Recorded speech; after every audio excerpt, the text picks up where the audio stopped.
Hello, ladies and gentlemen. Welcome back to Business Hub UG. If you haven't subscribed by now, please first pause and make sure you subscribe because we need to take this content further and we are relying on you. Ladies and gentlemen, I know in the recent time, or you know that the prices of coffee have gone really so high and have more than doubled. And I know some of you have already converted your farms, already having plans to get into this coffee farming, given the price, the high rocketing prices. So what a way then to talk about coffee today. So ladies and gentlemen, today I host the CEO, the gentleman that is behind NUCAFE.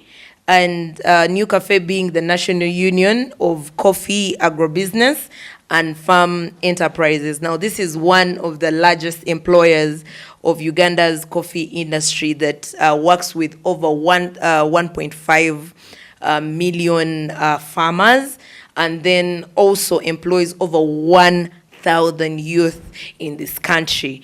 Our guest today is also an author who is a writer.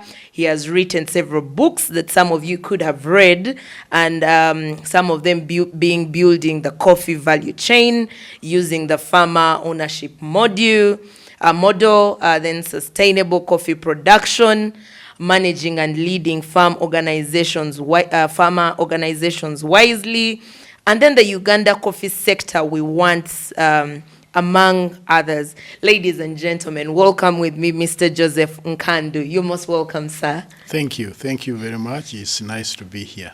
Good to have you. It's such a pleasure. We are honored as the Community of Business Hub to have you speak to us today. Thank you. Yeah. So if I, to start with, how long have you been in the coffee industry, and what are some of those achievements that you boast of as an individual and also as NUCAFE generally? Interesting. This is it's a very provocative question. Yeah. Why? Because it is a long story. Yes. First of all, I was born and grew up on the coffee farm. Oh. And quickly to add that I have never worked anywhere else other than within the coffee industry. Oh, okay. So I have been there ever since I was born. So, and when I pursued my education, immediately after finishing my first degree, I did not look in any other place. I did not look for a job, but that was to get back to the communities, to try to mobilize the communities, and for the reason that I wanted the communities to be empowered, farmers to be empowered within the entire coffee value chain. Okay. And this is why when I looked back, when I suffered, getting school fees, when I witnessed my parents going through rough time of being able to get school fees on time for me to stay in school, that was so challenging. And it was so challenging in a way that because my parents were selling raw material coffee. Okay. Raw material coffee to mean that it was fetching far less than 1% of the retail value of coffee. Of coffee, straight out of the market, out of the garden. Exactly. And it was so disturbing because at a time, as we knew it, coffee was Uganda's main cash crop, but also the main foreign exchange earner. So as a young man at a time, I used to ask myself, why is it that coffee is Uganda's main cash crop and the main foreign exchange earner, earning over 90% as far as Forex is concerned? Yes. Why is it that my parents are not making enough from coffee? So there must be something wrong somewhere in the entire value chain. So that's when I started interrogating, investigating this value chain. And when I continued with my education, and then I was offered to do my first degree as a Bachelor of Science in Agriculture. Immediately after finishing, I went to do real assessment and investigation why this main foreign exchange earner would earn only less than 1% of the retail value by the farmer. Oh, okay. So quickly, what I discovered by moving around farmers and asking them, how much are you selling your coffee? Your coffee. None of them would tell me the price of coffee. Oh. Instead, they would ask me, if you were a buyer, how much much? would you buy our coffee? Yeah, the mercy. So I asked myself, now between you and me, who owns the coffee? The farmer should be able to set the price. To set the price. Yes. The farmer must be able to negotiate Yes. for the price. Then we went into real brainstorming, about the fact that, farmers were not being able to tell me the price of the coffee. Yes.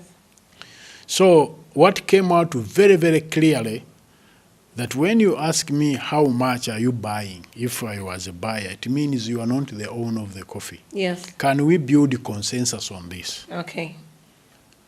No, I own the coffee, the coffee is on my piece of land. Yes. Then I went further and I said, you know what?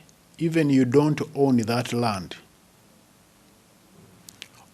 That created the, stampede around. What do you mean? What do you mean? But I have even, some of them, I have the title. I was born on the land. Yes, I was born here. I have my Chibanja agreement. I said, in spite of all that, Yes. when you own something, truly you must earn the real benefit of it. Oh, That's okay. what it means by ownership. Owning. Okay. Okay. And when you own something, you have to know it all through. How many of you do consume coffee? How many of you distinguish between the best, quality of coffee and the poor quality of coffee? Okay.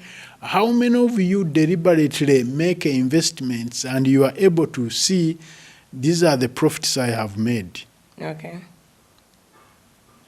How many of you participate actively in working alongside government to formulate whatever policy that relates to coffee? For all of them, the answers were no. No. I said, okay, let us face the reality. Now, what is happening to you as farmers?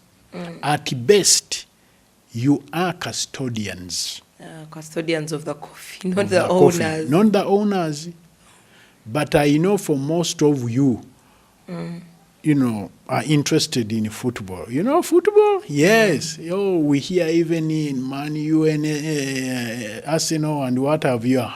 Now, actually, the worst you are spectators. Said, wow. That must have woken them up. What is this? Then we went into what we call the value chain analysis. Yes. Now, value chain with values. For many people talk about value chains without values. So we had to look at the start of the value chain of coffee to the end of the value chain of coffee. Okay. At the start, the farmer was getting 11 cents. That is 11 cents of a dollar. And at the retail end of a supermarket, from 1 kilo, the coffee shop, a cafe, a cafe would make at least 80 cups of coffee. Okay, from a kilo? From a kilo. Of and coffee. Each cup would go for $2. How? And therefore, from a kilo, at a cafe, one was making $160. a farmer was making 11 cents. cents. Okay. The question again, are you true owners of the coffee? No, custodian. No. So from that time, we established consensus that farmers did not own the coffee. Now, going forward isn't it high time that we own the coffee as farmers? That's what gave birth to NUCAFE. That gave birth now to our model, the farmer ownership model. Oh, okay. So it gave birth to the farmer ownership model, and which called for a lot of things to take place. One of them was realizing the fact that coffee farmers in this country are smallholder farmers. Yes. And therefore, to make progress, they needed to be organized. Organized in groups. Said that the future only belongs to those coffee farmers that will be organized. Yes. And that is when we started now constructing to get what we now call the NUCAFE, the National Union of Coffee Agribusinesses and Farm Enterprises. Because through an organized institution, farmers have a big voice. Yes. Farmers would have economies of scale to bargain. Okay? Farmers collectively can make investment. Okay. Farmers can add value to their coffee. Farmers can influence,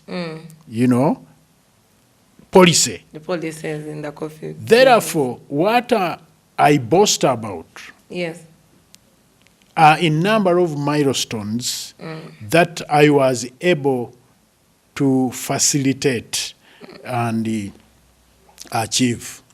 Therefore, one, the realization of the fact that the farmers were not owners of the coffee was something critical. And therefore, the birth of the farmer ownership model and going all the way into authorship of the manual that would build this ownership and an institution, was the foundation of everything as far as the Uganda coffee industry is concerned. So having the architect of the farm ownership model, and two, getting the farmers organized to form a formidable national organization in NUCAFE became very critical. And three, getting the farmers to constructively engage with the government to formulate the first ever Uganda's national coffee policy, which had never been in place. Never been in place. That is a third milestone, achieved. Yes. And then swinging now to the academia. Yes. Because when I continued to do all that I was doing and traversing the globe and interacting, in the marketplace, I came to understand that our academia, our universities, our education system was only enabling us to achieve only 2% of the retail market. Okay. Why? Because the education system focused only on primary production of coffee. Know very well how to space coffee, how to look after it very well, how to, apply water or irrigation for that matter, do that kind of thing. That was our education. Now, by having a graduate, graduating with knowledge to do with the only primary production of coffee, meant that you are producing a raw graduate. Okay? Not a value-added graduate. Yes. A raw graduate that doesn't have the necessary skills of value addition. Okay. And therefore, looking at that, we needed to bridge now primary production with industry. Now, over a period of time, I was able to, build a body of knowledge and skill sets. Because when you look at the entire value chain, at different segments of the value chain, you require different skill sets. But unfortunately, our education would only offer one skill set for primary production. So I went back to Makerere University where I had done my first degree, and I talked to my professors, look here, something wrong is happening. And therefore it is going to be all the time garbage in, garbage out. Don't expect to get into industrialization of coffee if at all we are not progressing in the value chain. Our education must upgrade into the segments where meaningful profit is. Yes. Okay. Oh, what are you talking about? Yes. Look here. For the coffee of this kind, we are not getting any skills to produce this To be able to produce that. This kind of coffee. I get it. Do you have someone with the necessary skills to roast so well the needed coffee? The needed coffee in the When I talk about, say, light roasting, when I talk about medium roasting, when I talk about dark roasting, yes. Tell me anywhere in our curriculum, where is it? When I talk about barista skills, someone who prepares a wonderful cup of coffee. And you go and pay $2. Where is the academy? Where is the university that offers this kind of skills? Now, how do you expect to really double someone's income? How do you expect this country to move to middle income? Therefore, we need now to review our curriculum. We need now a new curriculum that speaks to real value addition that we are talking about. I said, wow. But Joseph, what you are saying is so good. But reforming a university curriculum is extremely hard. It's hard. I said, yeah, let it be hard. But it's possible. But it is possible. It is doable. Said, now what do we do? Said, Joseph, can you now put up a concept? With academia, concept, yes, that is now the starting point. So I rushed to my office. I did the concept, sent it to my professor. He called me back, said, Joseph, this is wonderful. It is wonderful. It's a wonderful. I cannot add, I cannot subtract anything. And they adopted it. Said, now, the challenge is, where do we get the money? Funding? To fund it. Okay. I said, no, Professor, you have said it is a good concept. I believe something good cannot fail to be funded, especially if we work together. So to bring you to speed, in a period of only 1 year, we had already mobilized $2 million. Wow. That's such a great achievement. And then I said to my professor that, look here, it is not only going to be curriculum reforms, but I would like us to have an institution in place that will constantly be checking on the curricula.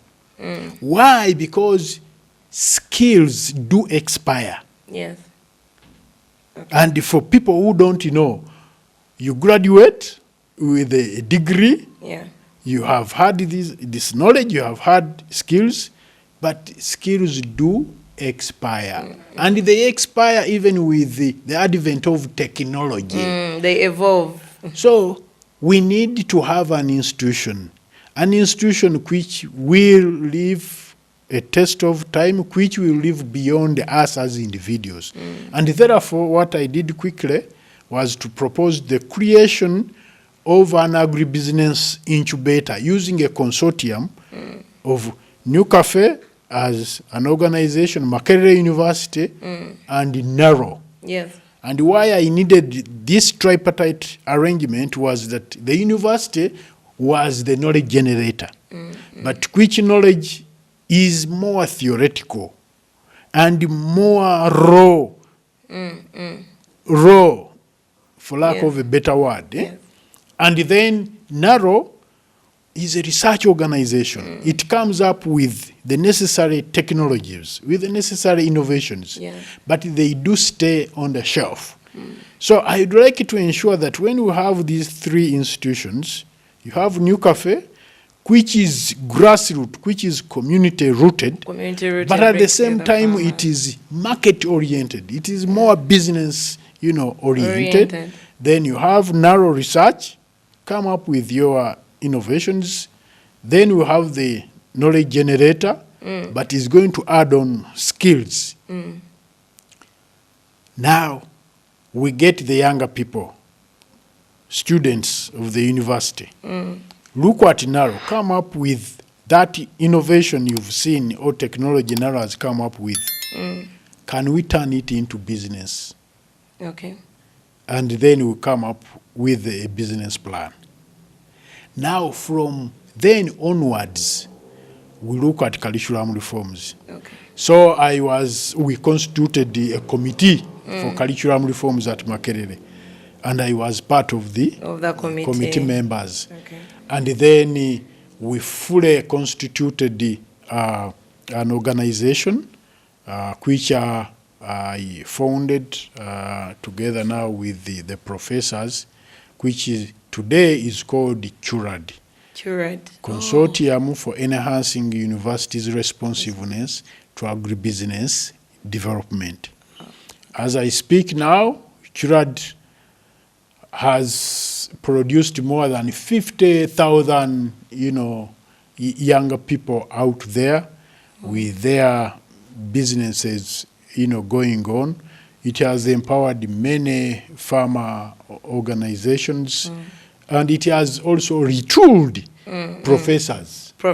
So do we now actually attribute the growth in price of coffee from the grassroots to currently where it is to some of these innovations? Now, there are a number of factors leading to that, okay? Of course, farmers now have bargaining power, which had never been the case before. Which NUCAFE created. Which we proudly, talk about. But there are global factors. The demand for coffee is growing. It's faster than any other, commodity that you can talk about. Coffee is the second most traded commodity in the world after oil. Okay.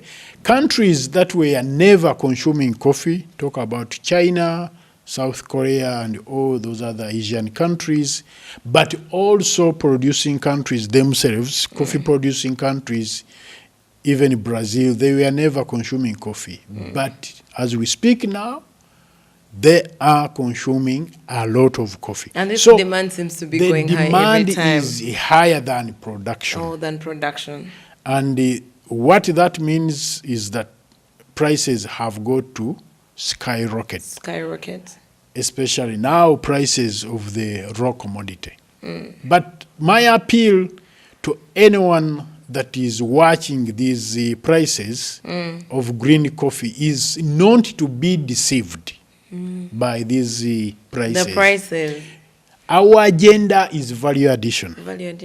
Let us not get lost that into the higher prices of green coffee, because through speculation, artificially out there are speculators that can speculate and bring down the prices. So our agenda to do value addition should remain on course. On cost. Now, talking about value addition, Yes. to a person that is maybe growing the coffee and has been selling from the point of harvesting from the ground, what would you encourage them to do in regard to value addition? How would they start? Thank you very much. Starting point? The starting point is one, quality is number one. Ensure that quality is right. Two, someone has got to be involved in a certain setup. Call it an association. As a farmer association, a farmer cooperative has to be involved into that. Because there are certain things individually can do better. But there are those that are performed by associations the and associations. And therefore, going forward with this increasing demand and working through an organization like NUCAFE. Like a NUCAFE. Okay. Even equipment, even technology, the factory you would not be able to put in place, you are able to put in place. Okay. And you do value addition. Value addition. An individual farmer alone, it is difficult to make a larger investment that requires value addition. But through an organization, an individual farmer can bring the coffee to NUCAFE. NUCAFE processes it, roasts it, grinds it, packages it, and then the farmer will simply pay a fee for offering those services. And will take back the coffee, distribute in the various supermarkets. Wow. Okay? This is very interesting. So someone doesn't have to first look for the monies to invest in all this machinery. NUCAFE has made it easy. It has made it easy for them. The facilities are there. Okay. Okay? So now we have demystified the fact that a farmer cannot add value. Add value. Now, but at the end of it all, it is a decision to be made by that farmer. The farmer to be. Where does she want to stop in the value chain? But the point is, the farmer should never lose ownership by selling what we call chiboko coffee or parchment coffee. So when you talk about value addition, you say one of the major things that they need to ensure is quality. How does a person ensure quality of coffee? Like the best practice that helps them to ensure that their coffee is of quality. Yeah. Right from down at the grassroots. Yeah. To ensure quality, what it means is that I have, and we do encourage farmers to participate in training and extension work. Okay, to learn all those aspects that relate to producing good quality coffee. Because quality is within the hands of the farmer. Right from the time the farmer decides, yes, I'm going to plant coffee. Where is that coffee going to be planted? Okay. Are you planting the right variety, the right type of coffee? Okay. If one is talking about planting coffee on Elgon Mountain or Renzori Mountain, straight away you are going to plant Arabica coffee. If it is in the central region, straight away that is Robusta coffee. Robusta coffee. Okay? Yes. And therefore, all the other practices to do with looking after the coffee very well, avoiding weeds, okay? All those are important factors that will lead to increase the productivity, but also quality of coffee. When it comes to harvesting, are you harvesting red ripe coffee? Red ripe, okay. Not green. Not half green. Red. No half red or no. Red ripe. Okay? And then drying it. Okay. Are you simply heaping it? If you heap it and you wait for it to first ferment and take it out, there's a problem. there is a how problem. should they dry it? So the coffee should be well spread. Okay. And moreover, on either cemented ground or where you have put a mat or a tarpaulin or raised trays. There, the coffee is not touching soil, and therefore any consumer is not going to detect soil in the coffee. Because coffee is food. It is food, and it should be treated that way. And the market is very keen. In fact, if you think you are a consumer of that coffee, let us talk about matoke, which we eat every day. Sure. If it drops down in the soil, would you like it? No, you will not eat it. You will not eat it. So in the same way, those that consume coffee would not like to taste anything that is earth-like. That has thorns. Yes. Oh, okay. And for us, and this is why I talk about skills, you know, we have skills to detect, you know, any smell of some sort, to detect, you know, anything that is bad, that is not coffee. A good consumer is able to detect. And therefore, we want to avoid all this. And the price of coffee relates to quality. To the quality. It relates to quality. You bring bad quality coffee, the price will be low. The price will be low. It will be bought, but it will be low. It will be low. Oh, okay. That is very important yes, to note. Because that every coffee goes nobody has seen any form of coffee being wasted or being thrown away. No. Okay, but now, of course, there are drastic measures to ban the bad coffee. The bad coffee. Do you ban it at NUCAFE? I want to tell them, because we cannot allow it to come near NUCAFE. No. Oh, okay. But the regulator and the police are able to do that. Oh, they ban it. Because they are empowered by law to deal ban with, you know, bad coffee. Okay. So I want to let our people know that, please, it is good. It is for your own benefit to produce good quality coffee. Because the higher the quality, the better the income for you. Because quality relates to income. How do we look at quality? Because we look at quality in many aspects. With physically, we look at the quality, coffee's appearance, and we are able to tell. Okay. But the Chief Justice, as far as the coffee quality is concerned, is, as a litmus test, is eventually to test by consuming it. Okay. And the moment it is tested and it is not good, now someone will tell you, for this kind of coffee, each kilo we are going to pay so much. Oh, after they have tested. After they have tested. Now, talking about growing coffee, down to Mount Wawansi, let's go to brothers and sisters that now are down, that are growing the coffee, people in the central region, in the west, in the north, in the east, where the coffee starts from. Being a person that is involved in coffee, not just coffee production and advocacy and all that, but you are actually, you said you are a grower of coffee, right? Yeah. How big is your farm of coffee? Yeah, to date I have 72 acres. 72 acres of coffee. Thank you. Now, for a person like me who wants to grow coffee, ntandikirawa, from how much do I need, how many seedlings do I need on the spacing, the fertilizing, the dynamics of what are those best practices? Where do I start from? I think the starting place is advisory. Yes. Okay? People must appreciate the fact that where we have reached, advisory is important.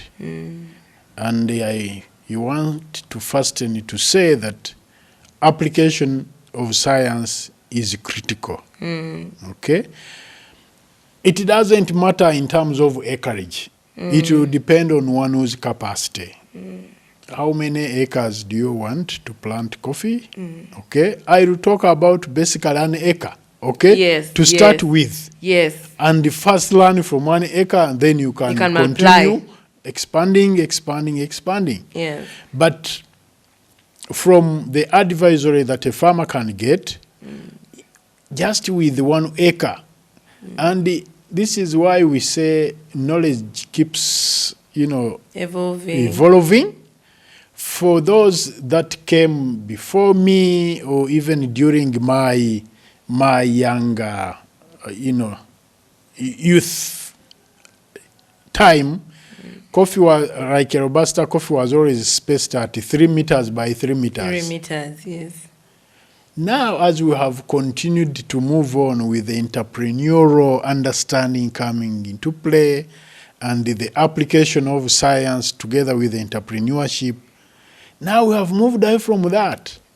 That in an acre where we used to have only 450 plants, to date, as I talk, we do apply 1,333 plants. Okay. And that means the spacing is 3 meters by 1 meter. 3 meters by 1. Okay. And I want to assure you that if you focus on that, as the one they call smallholder farmer, you'll smile all the way. All the way. 3 by 1 being 3 meters, that is between rows. Between rows. And 1 meter between plants. Isn't that very congested? How do we fight the pests and diseases that yes, come? now the greatest worry. Yeah, this is where focus is. Okay, pests and diseases have always affected even those in larger spacing of 3 meters by 3 meters. Yes. So the whole thing is to do with management. If you establish your larger spacing, that is 3 meters by 3 meters, and you don't attend to that farm, I assure you it will be infested. Yes. It will be attacked by pests and diseases. Okay.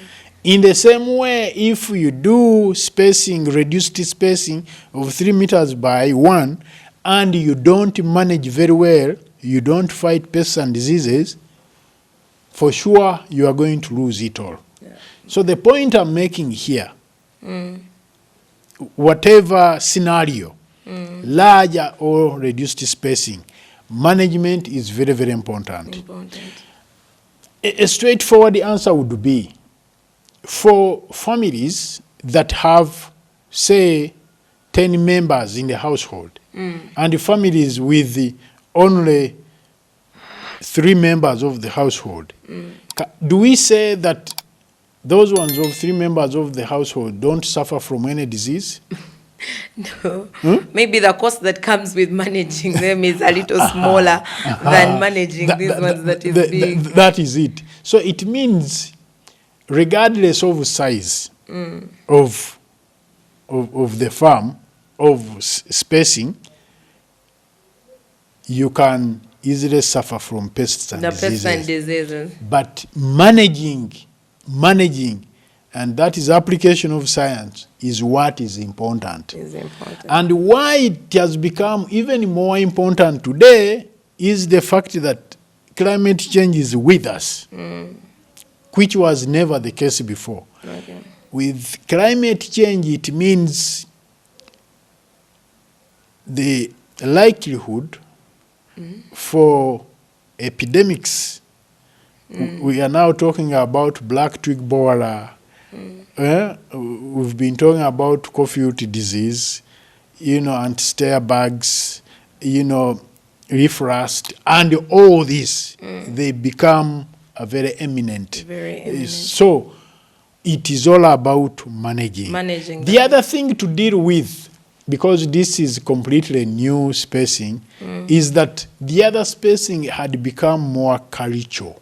And given the fact that not many of Ugandans have had the opportunity to travel outside to see where effectively it is being practiced, they thought that no, kino kyabuwangwa twakula tukiraba ng'emmwanyi zirimibwa ku spacing bweti era ina kubeera bwetyo era bwetyo. So I said skills do expire, knowledge expires. We need to keep reinventing ourselves. So what now in such spacing, does that mean you cut out the intercropping, or you can still do that? You can still do even intercropping, but you do it scientifically. This is why advisory still, I follow back to advisory. Okay. You need the NUCAFE. You need We're all coming to NUCAFE. You need the NUCAFE too. Things are managed. You go to America. How do we join NUCAFE? Yeah?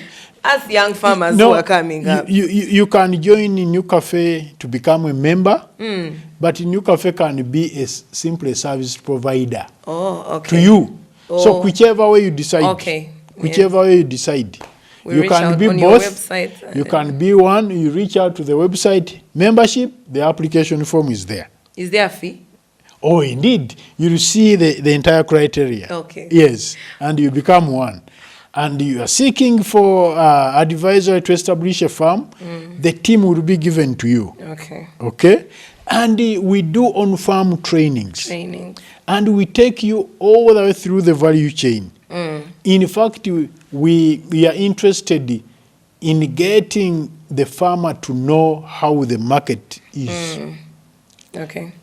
The factory establishment is there, which is not common in other places, for the farmer to come and see. We are trying to demystify because many factories don't allow people to come and see. So we need to because make when they appointments, see, they believe, even the other one will do it. Even the other one will. NUCAFE wants everyone to do it. So with my group of people, I can mobilize the viewers of Business Hub. Come. We come. And we take them through. We do a tour. A tour. Okay. Okay, is that something that NUCAFE does at a fee as well, or it is free of charge? At a fee, actually, we get even international organizations coming to benchmark. To come benchmark, and they pay. We get international organizations that even get groups of farmers, support them. They come, but they pay. Okay. So whichever way, whether through the factory or at the farms. Yeah. So back to our coffee growing. Thanks to you that the viewers and the community of Business Hub are getting these consultants. This is you've decided to give them free of charge. Thank you so much. Now, what I need to understand. So when a person now we are at the point of now we've spaced the coffee and they have started growing. What do they need? There's why you hear being told the fertilizers, you have to use different fertilizers. Is there a specific fertilizer that you need to use at what stage? What can you use to help you do what? Very good. So we go through all the very structured practices, okay? Away from what people used to know. I want always to start from what people are used to. For those that have attempted, for example, to apply fertilizers, what had become common and that is synonymous with fertilizer is NPK. NPK meaning that you have nitrogen. These are the major nutrients. Nitrogen, you have phosphorus, and you have potassium. These are the major nutrients. They are also what we call trace, or the small nutrients, but these are the major ones. So in Uganda, when one talks about fertilizer, what comes into someone's mind? NPK. Now we have moved away from fertilizer, call them compound fertilizers. We are talking about nutrients. Let us start at the time of planting. Okay, the time of, if you have decided, you dug your hole very well, and we know what is the size of the hole, all those things. We assume they know. Do you know Business Hub? What's that size? Okay. Maybe, what's the size? So when we are hands-on with our advisory, that's when I want to go into all these details. Okay. But for now, I want to emphasize fertilizer. Assuming your hole was dug at least a month ago, and assuming you brought organic manure, and you mixed it very well. That's the cow dung. A month ago, the cow dung, well decomposed, and that in itself, when I say decomposed, it means something. Okay, you don't bring any cow dung, but decomposed. Okay. Okay. So, and assuming everything now is there at the day of planting. Now that is the time, and you did what we call soil analysis to know what is in the soil and what is missing. And therefore, what you are going to apply is only what is required. Because if you apply what is not required, you are losing money. It is not required at that material time. Therefore, at the time of planting, the most needed nutrient is phosphorus. Okay. Because you want to establish the root system Of the plant. that is what is required. Okay. Similarly, like a baby, at the time of a young baby needs protein, food, not carbohydrates. Yes. So even these plants, they are like human beings. Okay. Now, for 5 months to come, that is the time you need to apply nitrogen. Nitrogen. Because nitrogen is meant for vegetative growth. Vegetative growth is needed now to prepare the manufacturing of food. In what quantities? Yeah. Per like a whole. In what quantities? Now the quantity that you put in the hole is determined from a soil analysis. Okay. Don't just wake up and say, I'm going to apply 50 grams, and you see? But it is based on the actual analysis. Analysis of the soil. So this soil analysis is done in every district. Every district has a place? No, of course not every district. And these are some of the challenges that we have in the country. But we are able to advise where to go. Okay. Okay? Makerere University is there, is Soil Science Department. It offers these services. But we have also private practitioners that have now invested in soil scanners, that use satellite to do, soil analysis quickly. Okay? So we are able to advise who should do soil analysis. Now we have seen that 5 months, it is time to apply nitrogen. And then come to 8-9 months thereabout, the plant is ready to flower. And as it gets ready to flower, it is also time to apply potassium. Potassium. Okay. Okay? Now potassium is very much needed, to ensure that the flower can feel very well to form the bean, to ensure the quality and all the other aspects. Okay. Now, depending on analysis, even soil pH, what we call soil pH, and soil pH is the alkalinity or acidity of the soil. Okay? Still, you are advised. If it is very high, you are able to be advised. If it is too low, then you are also able to be advised. Okay. So, the point I'm making here is that different nutrients are applied at different gestation period of the plant until you are able to harvest. But what people must realize is that whenever you do harvest your coffee, like any other, it means you are harvesting the nutrients that you put. Oh. You are mining the nutrients. And therefore, after some time, you need to do soil analysis and you find how the situation is in the soil. Okay? This is why I continue to say application of science is very important. But you save money. Yes. For people who have been applying compound fertilizers, have been losing a lot of money, and they have been damaging the soils.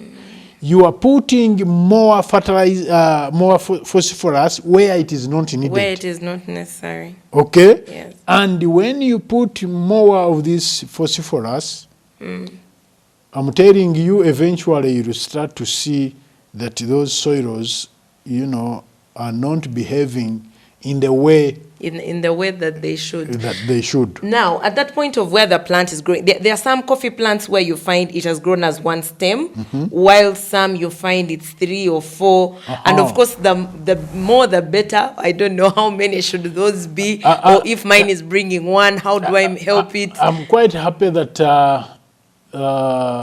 you have become, very observant. I have told you I've started growing coffee, and this is why my interest is here. This explains to me Yes. that really you are there. Yes. Now, as I said at the beginning, many practices have to be applied. For you to ensure that you have a number of branches on one stem, there's what we call training the plant. Training the plant. It is deliberate. So if you don't train the plant, training the plant means bending it. Bend it. When you bend it, it stimulates, other branches to sprout. Bend it to any direction, doesn't Not matter. to any direction. Normally, it is east-west. Okay. And therefore, the sun is moving over. If it is coming from this way, and you are bending this way, the sun is moving over the plant like this. Yes. And this is when these plants, sprout. And then you are able to have 3 plants. Eventually, whatever you have bent like this, at some point, after 7, 8 years, will be cut. The one you originally bent. Yes, it will be cut. But after you have harvested. Harvested some part But of that allows you now to have more branches. more branches. How many should one On have? average, we advise at least 3 branches. 3 branches. Yes, and not more than 4. Oh, Not more than 4. And there you are able to manage the canopy okay. very well. And when you manage the canopy very well, weeds will be suppressed, and therefore labor for weeding and what have you Will reduce. You will reduce. In fact, for the 3 meters by 1 meter, the advantage is that you are able to reduce labor costs by more than 70%. Okay. Why? Because for each acre, the cost for the labor for where you have 3 meters by 3 meters, that is 450 plants, Yes. Versus versus this one of 1,333 is the same. So meaning that you have 3 acres in one, 3 in 1. but the cost is of 1 acre. There's almost 1. Oh, that's how the profit, the numbers multiply, the profit comes in. Then you are, okay. And then look at this number of plants compared to only a few in the other 3 meters by 3 meters. Yes. So the kibalo adds up. It adds up. So now that we are out of, okay, fine, now we've grown our coffee, the coffee is out, we've harvested, we've known about the best practices of drying the coffee, and then we come to NUCAFE for value addition. And now that we've added value, we want to, if there's a farmer, then at a point of now they want to export their coffee. Where do you advise them to start? Especially knowing that there are dynamics in maybe hints on negotiation of contracts, exporting of this coffee out of the country, because I know what percentage is consumed in Uganda of this coffee versus the one we export. So, but I know most of the coffee that we produce is actually exported. Yeah, that is so for true. a person who wants to export part of their coffee, so where do they go? Now, still NUCAFE is available. Yes. Okay, NUCAFE has an export license. Okay. An individual farmer or even companies, there are even companies that do not necessarily need to acquire an export license because economies of scale matter so much. So come and work with the NUCAFE, use the NUCAFE's export license, having met the criteria, NUCAFE is all about quality. Oh, you screen. It is about farmer ownership. And NUCAFE has professionals who are experienced, who know the market. Yes. Don't burn your fingers Trying to go out there with look international trade. Yes. You don't just jump and go and say, oh, you know, I've got a market in such and they such a place. confiscate the product and the owner. Yeah.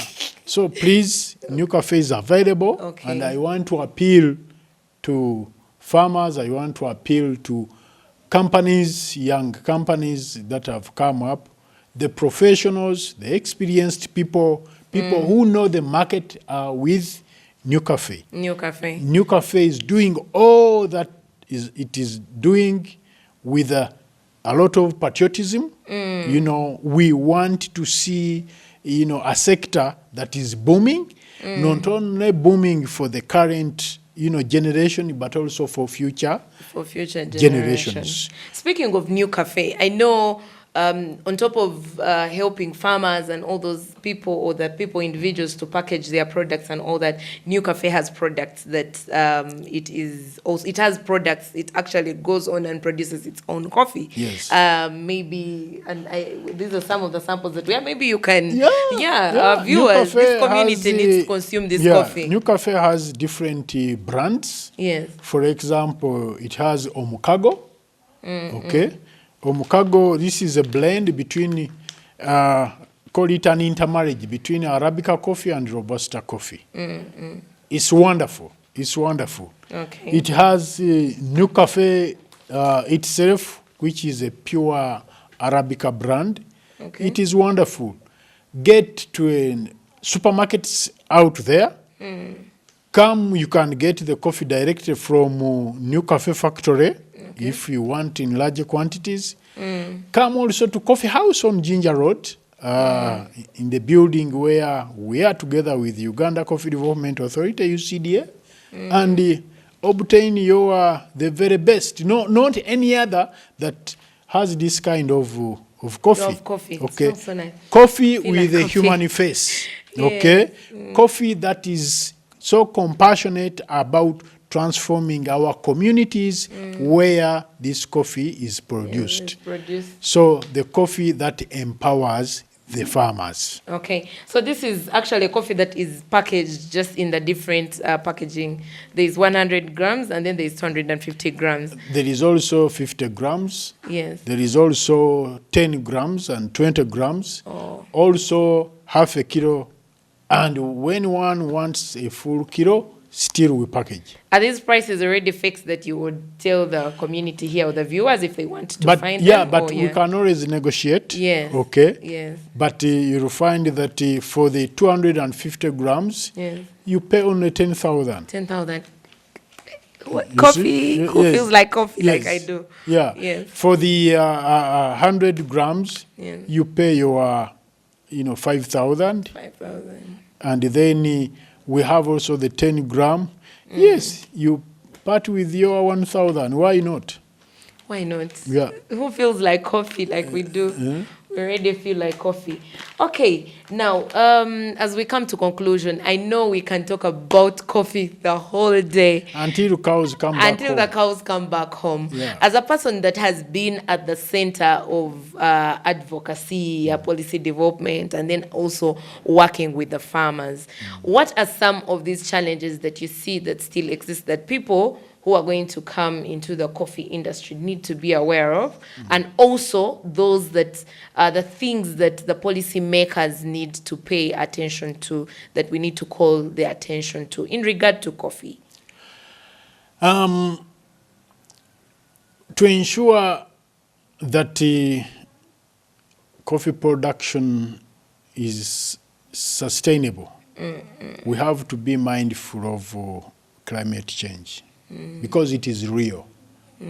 And I'm talking about this because we have had initiatives to ensure that we produce our coffee sustainably. Yes. Therefore, adaptation and mitigation measures right from the farm are quite important. Okay? And therefore, what NUCAFE has tried to do, it encourages and supports farmers to do adaptation practices, planting shady trees. We are also promoting mitigation measures, solar, based micro irrigation. Yes. We do, even to the extent that we are running our factory during daytime using an industrial solar power plant. You do? Oh yes, oh yes. So we are producing carbon neutral coffees. Okay. And therefore, by doing that, NUCAFE is making a contribution, at a local, but also at a macro level in terms of contributing to achieving Sustainable Development Goal number 7 and Sustainable Development Goal number 13. The other Sustainable Development Goals notwithstanding, because NUCAFE broadly contributes to achieving 10 Sustainable Development Goals. Okay. So climate change is real, and therefore we need to do something about it. And therefore it is a major challenge that needs collective effort, together with the government. Why government? We are saying that anything that can contribute to sustainable production of coffee. For example, if it is to have solar-powered irrigation, let the government waive any taxes that relate to that. Okay? If we want to have more of value addition here, taxes to do with the importation of all the materials that you need to add value to, to coffee should be waived. Okay? And then any support towards empowering coffee organizations to have adequate working capital. That is what is beating businesses of local businesses of coffee in Uganda, because there is no adequate, there is no appropriate in terms of low interest rates, for focused on the coffee industry, working capital focused and tailored, to coffee. Because in other countries, I want to tell you that the financing of coffee is very specialized by institutions that understand the trade of coffee. Okay. It is not any bank here or any financial institution you see here that is appropriate and that it has capacity to, adequately but also profitably finance coffee. They tend to finance coffee like any other. This is coffee. This is a commodity that has the global politics around it. Yeah. Okay? Yes. And now that will be for another day. Okay. When I talk about the global politics of coffee, it is big. It is big, and this is why it is big. Globally, coffee by last year, it generated $485 million. Yes. Coffee producing countries combined and only $25 billion.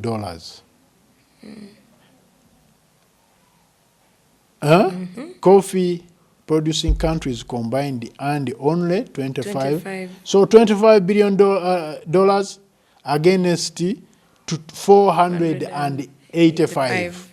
What does that tell you? Okay? We have had issues to do with the high tariffs before. Yes. Now we have laws that have come in from EU and other countries. Yes. Today we targeting coffee. We are talking about the EU deforestation regulation. We are talking about the EU Corporate Sustainability Due Diligence Directive. And then we are talking about food safety standards. in those traditional coffee consuming countries, you know, all those are barriers. They are technical barriers to trade. To trade in coffee. So these are aspects that do not only have to be addressed by the private, those operators like NUCAFE, but concerted efforts with our government to ensure that we can sustainably continue benefiting from this globally lucrative value chain. Thank you so much, Mr. Joseph. So for the people, as we wind up, the people that would want to get in touch with you on NUCAFE, where do you direct them? How can they get in touch with you? What's that website? And then maybe your contacts? Thank you very much. For anyone that would like to look out to NUCAFE, our website is www.nucafe.org. And, you know, all our contacts can be obtained from there. Otherwise, we have offices on Ginger Road, Coffee House, second floor. And then at our factory in Chiwanga Nammanve, we also have offices, but also the factory setup. But we also have hubs. We have 40 hubs in the countryside. 40? Yes, where coffee is processed from before it comes to Nammanve. So those various hubs in are which there. district? If you go to Kabarole district, Kabarole. go to Karangura, you know, you'll find Karangura as an association, you know, which we developed. It is there. You go to Katebwa in Bunyangabo, you know, we are there. Kasese, still we are there. Go to Masaka, you know, in all these districts, at least we have presence. Oh, that is great to hear. Yeah. Oh, thank you so much. And now to the viewers of Business Hub UG, thank you for staying with us. Thank you for watching. And for any information, please reach out, leave your comments in the comment section. Any other question that you have in regard to coffee, we'll be glad to take them in the comment section. Until next time, bye-bye.